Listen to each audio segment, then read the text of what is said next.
ये पहली बार ऐसा हुआ कि सीधे जज को निशाने पे लिया गया वो कि वही छोटे में छोटे नहीं, जज ये जो हैं, पहली बार माहौल नहीं खराब हुआ, कर रहे हैं। ये कृष्ण जन्मभूमि के केस में भी हुआ।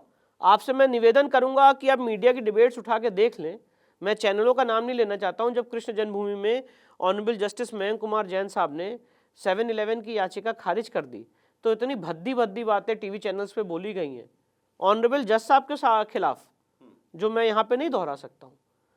तो यहाँ पे सवाल ये है, और देखिए जैसे अभी माननीय चंद्रचूड़ साहब ने बातें कही, तो आपने उनके खिलाफ भी बातें कही। तो सवाल ये है कि जो लोग आपकी विचारधारा को नहीं मान रहे हैं या जो उसके अनुकूल ऑर्डर नहीं पास कर रहे हैं, तो आप उस समय कोर्ट के खिलाफ बोलना शुरू कर देते हैं। सौरभ जी, मैं एक बात बताना चाहता हूँ, हजारों ऐसी याचिकाएं हैं जो हमने, हमारे पिताजी ने, या जो अन्याय हो रहा है समाज में उसके खिलाफ फाइल की। अभी रामनवमी पे आपको पता होगा कितना बंगाल में वायलेंस हुआ था, आज से 1 साल 1.5 साल पहले हमने सुप्रीम कोर्ट में याचिका लगाई थी, हमें पहले दिन याचिका खारिज कर दी गई थी। सेकुलर और सोशलिस्ट वर्ड इस संविधान के प्रियम्बल में नहीं रह सकता है, बहुत इंपॉर्टेंट याचिका थी, उसको खारिज कर दिया गया बिना नोटिस जारी किए हुए। हजारों ऐसी याचिकाएं, अगर मैं गिनती गिनाऊंगा तो लिस्ट खत्म हो जाएगी।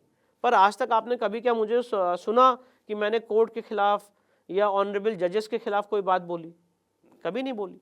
तो आपने अगर ये पैटर्न डेवलप किया है कि अगर अब यही चीज की गई वाराणसी में, ऑनरेबल जस्टिस रवि कुमार दिवाकर साहब जो वो केस सुन रहे थे, तो उनके खिलाफ बहुत सारी बातें बोली गई। अल्टीमेटली सुप्रीम कोर्ट ने कहा कि इस केस को ट्रांसफर कर दिया जाए डिस्ट्रिक्ट जज साहब को, और वो मामला डिस्ट्रिक्ट जज साहब को ट्रांसफर कर दिया गया। जब डिस्ट्रिक्ट जज साहब ने ऑर्डर किया तो कहा कि रिटायरमेंट के दिन कैसे ऑर्डर कर दिया। 31 जनवरी 2024 की बात कर रहा हूं मैं आपसे। ऐसे हजारों, मैंने 65 उदाहरण दिए इलाहाबाद हाईकोर्ट में, जहां रिटायरमेंट के दिन महत्वपूर्ण फैसले दिए गए। जब तक जज इन सेशन है, जब तक कोर्ट इन सेशन है, वो कभी भी फैसला सुना सकती है।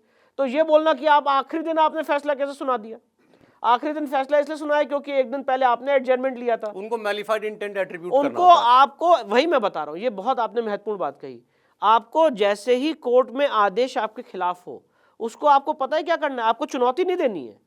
आपकी लीगल टीम को क्या करना चाहिए था, अगर मैं उनका वकील होता तो 19 तारीख को एक आदेश हुआ था, मैं कहता मैं सर्वे में पार्टिसिपेट नहीं करूंगा, और मैं 20 तारीख को ही मेंशन करता सुप्रीम कोर्ट में। पहली बात तो सुप्रीम कोर्ट आ ही नहीं सकते, पर अगर जो आपने 28 तारीख को किया, आप ये बात 20 तारीख को करते कि भाई सीधे आइए और इसको रोकिए। आप इंपॉर्टेंट है, अगले दिन ही क्यों नहीं चले गए? आप नहीं गए, आपने सर्वे में पार्टिसिपेट किया। ज्ञानव्यापी में भी मैं आपको बताना चाहता हूं, 6 और 7 मई, 14, 15 और 16 मई को सर्वे में पार्टिसिपेट किया, और इलाहाबाद हाईकोर्ट में चैलेंज किया था, इलाहाबाद हाईकोर्ट ने खारिज कर दिया। क्योंकि Saurabh ji, settled principle of law है कि एडवोकेट कमिश्नर का जो ऑर्डर, नियुक्ति का ऑर्डर होता है, ये किसी पार्टी के खिलाफ नहीं माना जा सकता।